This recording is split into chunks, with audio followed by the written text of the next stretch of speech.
Hello guys and welcome to another episode of Helicopters. Today we're going to talk to you about evolution. A lot of you have been saying about the Thunderbird stuff. What about the middle range stuff and some of the old stuff? Anyway, I've managed to dig out some and find some. So here we are, I'm going to show you. This is the Thunderbird 2, the original one, as you can see, from the 1960s. This is not a bad shape, I always thought. And as we're looking around it, it's got the really aerodynamic shape and everything. It looks quite nice detailed. This is probably one of the most detailed ones you'll get at this sort of size. And you can see the back thrusters there, and on that sort of top spoiler bit there, they look like auxiliary thrusters or something similar. Anyway, so let's take it off its stand, which is like that. That's that. So underneath you've got the rollers there for it to drive along, and these are look like thrusters, and there's some kind of thrusters there.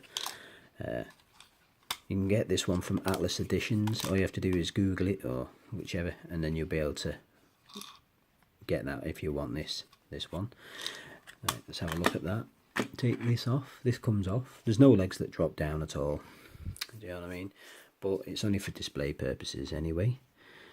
So as you can see, it's not a bad detail to it. And let's have a look at the pod. This is Thunderbird 4, but I don't like the door much. That's the door that opens up there, as you can see. I'll get closer inside, like this. And give it a tap. This is the pod, there, like so, next to that. And this is Thunderbird 4. It's dead small, really small. This is probably the smallest Thunderbird 4 I've ever seen in my life. I'm trying to get it in focus. There it is there. Just how small that is. It's unrealistic, but it looks really good. The detail is pretty good, and that's, put that there like that. So that's the original Thunderbird 2. Now later on, I think it was beginning of the 2000s, 2002, 2003, something like that, they re-released Thunderbirds, and then they came up with the vehicles again, but just slightly modified. So I'll show you Thunderbird 2. So this is the Thunderbird 2 that they came up with. I hate this shape. I think it's horrible. But that's my own opinion. But it just looks too clean cut for me. They were trying to be futuristic when everything was starting to go from square. If you remember cars in the 90s and 60s and 70s, they were all square, cars were. So when they changed it to this sort of Thunderbird shape, it looked really new and futuristic. But because then cars were starting to change, I think, in the 2000s, started to get more and more rounded. They thought, well, yeah, well, let's make this even more rounded. Well, that's my theory, and I don't really like it. It just looks too clean cut. Do you know what I mean? And it wouldn't.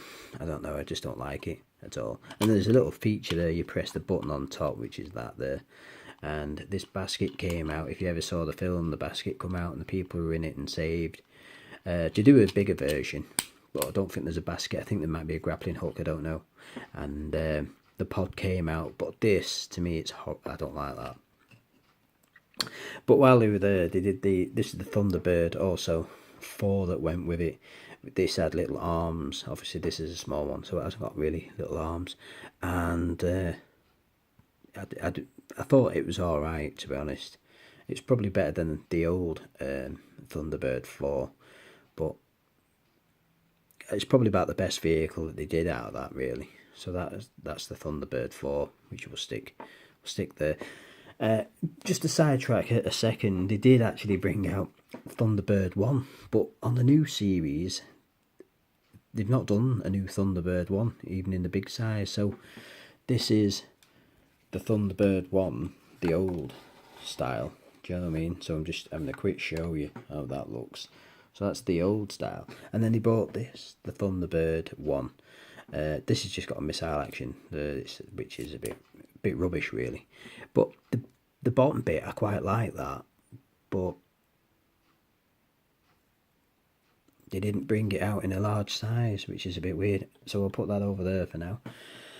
And they did the same with Thunderbird 3. They updated Thunderbird 3. Somehow this one's got wheels on it, which it doesn't have. So we'll put that there next to the big Thunderbird 3 that you've already seen anyway, and another video. Because today really we're just doing about Thunderbird 2. Now, when they improved it again in 2015, this is the better Thunderbird 3. This beats them hands down by a long shot. Let's just shift that all out of the way a minute, like so. This one is a lot better. Just look at it. It just looks realistic.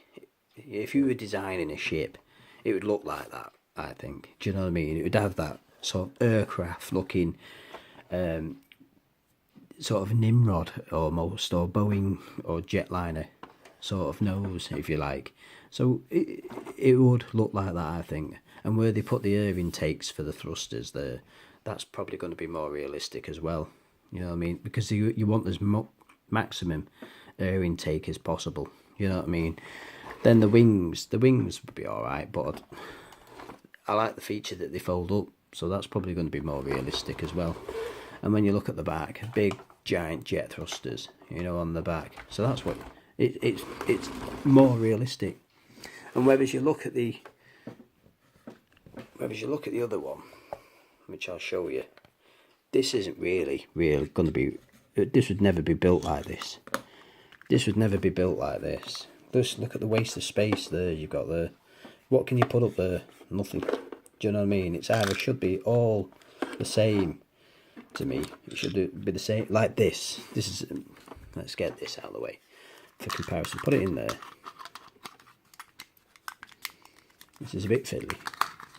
Right, this is comparison time. Realistic. Thunderbird 2 at the top there, right? That's from the 60s.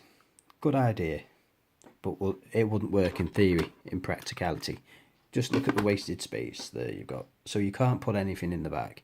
You can only put things at the front, or just either that's wasted or that's wasted. So, to be honest, that would never be built really. So we'll move that. Now if I pan out a little bit, that's more realistic. Proper realistic. You've got a long intake there for the engine, and then there's the engine with the fuel and everything can run in there, like so. Then you've got a proper square almost cargo bay. So you're not going to be losing any space or any room. Plus you've got a proper aircraft nose cone as well, if you like. Do you know what I mean? So that way you'd easily be able to fly it proper. That's if they ever built it. So I hope you like this video, and I might have shed some light on to how things are supposed to look. And if you like this, I've got plenty more other strange videos and some more to come soon. So thanks very much for watching, and don't forget, I think we'll do a little bit of a... Let's get these out of the way a second. So with it being Thunderbirds, and we think they're great, and it's great British engineering, that's what it gets. Thanks very much, and goodbye.